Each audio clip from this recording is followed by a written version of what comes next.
We end the week talking about covenants. Yes, covenants. We need to. In the words of one recent book on the topic, quote, "The covenants are not the central theme of Scripture. Instead, the covenants form the backbone of the Bible's meta-narrative, and thus it is essential to put the covenants together correctly in order to discern accurately the whole counsel of God." Those are the words of Peter Gentry and Stephen Wellum.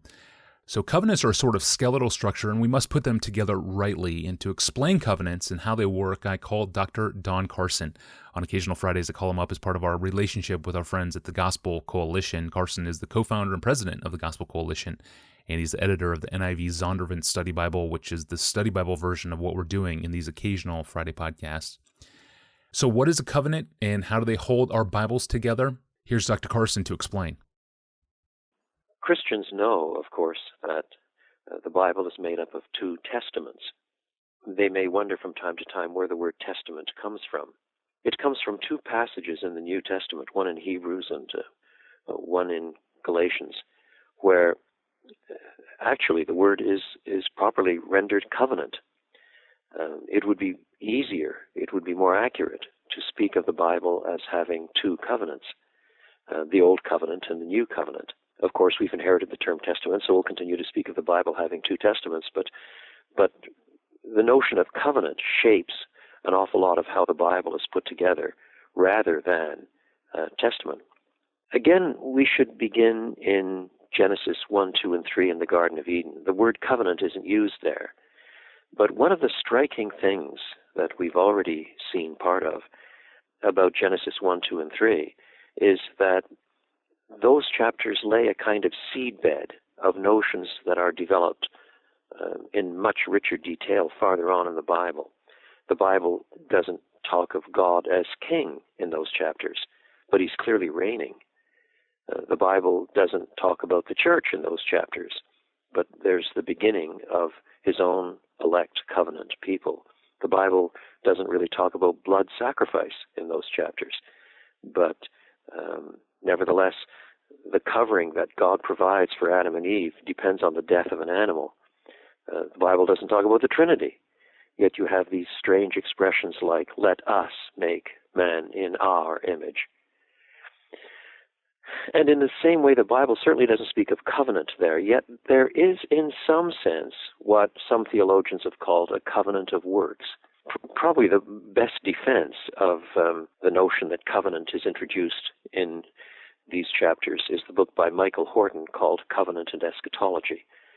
In any case, there is an agreement made by a sovereign, in this case God, with human beings, where there is worship and adoration on one side, and blessing and protection and privilege granted by God on the other side, on condition of certain obedience, with threat of certain judgment if there is disobedience.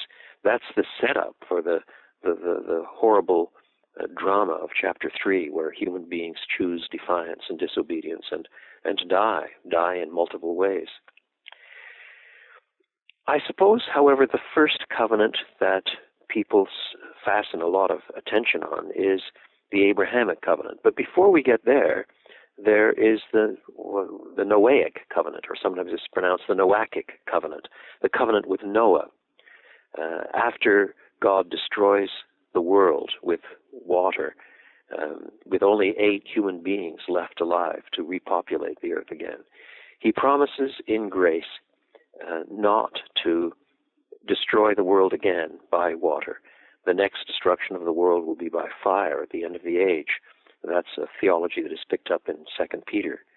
But in this case, God makes a covenant that is sealed by a public sign, namely the rainbow. The rainbow takes on that covenantal significance.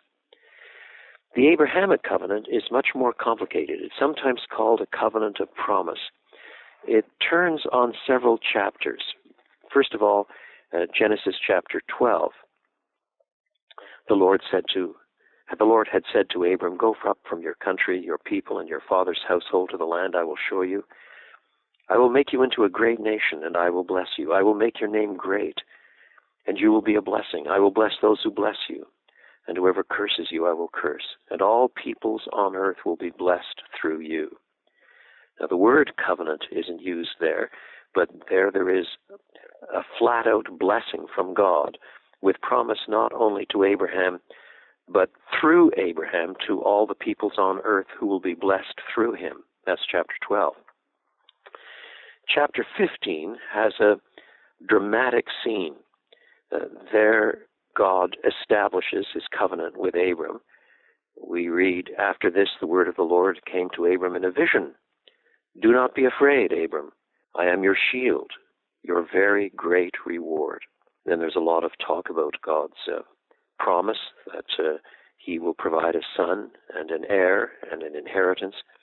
And we're told, verse 6, "Abram believed the Lord, and he credited it to him as righteousness." Then by the end of the chapter, there is this dramatic scene that the first part of the chapter introduces. In this scene, in a vision, as the sun is setting, Abram falls into a deep sleep, and a thick and dreadful darkness comes over him. And the Lord promises some things that will take place in the future. And when the sun has fully set and darkness has fallen, there is a smoking fire pot with a blazing torch that appears and passes between animals that have been cut up. And the symbolism derives from curses in the day. Sometimes a sovereign state, a regional superpower, would enter into a covenant with a vassal state. In fact, it would be an imposed covenant, but it would be cast after a sort of historical preamble. It would be cast into the mode of mutual promise. The regional sovereign promises protection and security and blessing and prosperity, and the vassal state promises obedience, paying taxes on time, not rebelling, and that sort of thing. And then there's a mutual curse. "Let this be done to me and more also if I should break this covenant." What it means, in fact, is that the curse falls on the lower member, on the vassal state. In other words, if the vassal state rebels and tries to make a political tie with some other regional power, there will be terrible judgment that follows. And in the symbolism of the cut animals, the two parties then are supposed to walk between the cut-up animals, and implicitly they're saying, "Let this be done to me. Let my body be cut up and trashed if I were to break this covenant." But in this vision slumber of Abram, only the fire pot that represents God goes between the two animals, as if God himself takes on the entire curse all by himself. That's chapter 15. In chapter 17, the covenant is sealed by the sign of circumcision.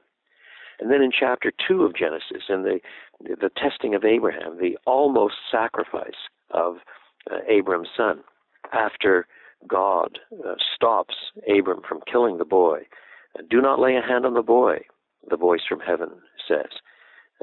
The angel of the Lord speaks, "Do not lay a hand on the boy. I know that you fear God." And Abraham eventually calls that place, "The Lord will provide." And to this day it is said, "On the mountain of the Lord it will be provided." And then the angel of the Lord calls to Abram from heaven a second time. And God, through him, swears, "Because you have done this and have not withheld your son, your only son, I will surely bless you and make your descendants as numerous as the stars in the sky and as the sand on the seashore. Your descendants will take possession of the cities of their enemies, and through your offspring all nations on earth will be blessed because you have obeyed me." That's the same blessing and promise that goes all the way back to chapters 12, 15, and 17. Now, it's possible to configure these chapters a little differently. For example, there's an excellent Australian scholar called Paul Williamson, whose book, Sealed with an Oath, Covenant and God's Unfolding, thinks of two covenants here rather than just one. But the detail is not nearly as important as seeing how this Abrahamic covenant, or these Abrahamic covenants, if you prefer, are fulfilled in the New Testament. This promise that through Abram's seed all the nations of the earth will be blessed is picked up in spectacular display, especially in Galatians chapter 3. And the fulfillment is found in the ultimate seed, Jesus Christ himself, who brings blessing to all the peoples of the earth as promised. So that's the Abrahamic covenant. Then a covenant is made with the people of God as a nation in Exodus. And this is the one that is sometimes referred to in the New Testament as the Old Covenant. It's the covenant that predominates in day-to-day existence amongst the Israelites for much of their national existence. After God pulls the people out of the land of slavery, that's the presupposition of the covenant. God saves the people first and then enters into a covenant with them. We're told, Exodus chapter 19, on the first day of the third month after the Israelites left Egypt, on that very day they came to the desert of Sinai. And there Moses goes up to the Mount of God. God calls him and says, this is what you are to say to the descendants of Jacob, and what you are to tell the people of Israel. You yourselves have seen what I did to Egypt, and how I carried you on eagle's wings and brought you to myself. Now if you obey me fully and keep my covenant, then out of all nations you will be my treasured possession. Although the whole earth is mine, you will be for me a kingdom of priests and a holy nation. These are the words you are to speak to the Israelites. And the same order of things is found in the next chapter, the Ten Commandments, the high point of this covenantal structure. But the presupposition is, again, that it's imposed by God, who has brought people out of the land of Egypt. God spoke all these words. Exodus 20, I am the Lord your God who brought you out of Egypt, out of the land of slavery. And then you begin, you shall have no other gods before me, and so forth. Chapters 21, 22, 23 are the so-called Holiness Code. And then you get to chapter 24, and the covenant is confirmed. So much of the Old Testament is bound up with the importance of the Sinai covenant, as it's sometimes called, or the Old Covenant, or the Mosaic covenant, because Moses was the mediator. And what is very clear about that covenant is that it is profoundly conditioned by obedience. You will be my people if you obey me. And in the book of Deuteronomy, where the book is structured as a series of addresses by Moses to the people before he dies and they are on the edge of entering into the promised land, the structure, the language of the book is a kind of renewal of the covenants. It's the establishing once more of the Mosaic covenant. It's the book of the covenant in many, many respects. And that's all before you even get out of the Pentateuch. Then a further covenant is established with David and the inauguration of the Davidic dynasty. We'll come back to that in a later session, but that's really important as well, with promises that are given to David about great David's greater son. God will ensure that there is a Davidite, someone from the line of David, who is sitting on the throne, and ultimately he will be called the Wonderful Counselor, the Mighty God, the Everlasting Father, the Prince of Peace. That's from Isaiah chapter 9, of course, words we sing every Christmas in the glorious music of Handel's Messiah. But the base promise of that is found in 2 Samuel chapter 7. Then we'll skip over that to the promise of the new covenant. And that shows up in several Old Testament passages, not least Jeremiah 31, also in Ezekiel chapter 36, and elsewhere. So that already God is promising, centuries before Christ, that the old covenant, that is the covenant with Moses, won't last forever. Indeed, the writer to the Hebrews spells the argument out in Hebrews chapter 8 very powerfully. After quoting Jeremiah 31, I will make a new covenant in those days. It will not be like the old covenant. It will be a new covenant. And then he spells out the particulars by which it will be characterized as new. Then the writer to the Hebrews says in Hebrews chapter 8, verse 13, by calling the old one old, he has essentially made it obsolete and passing away. He's promising a new covenant.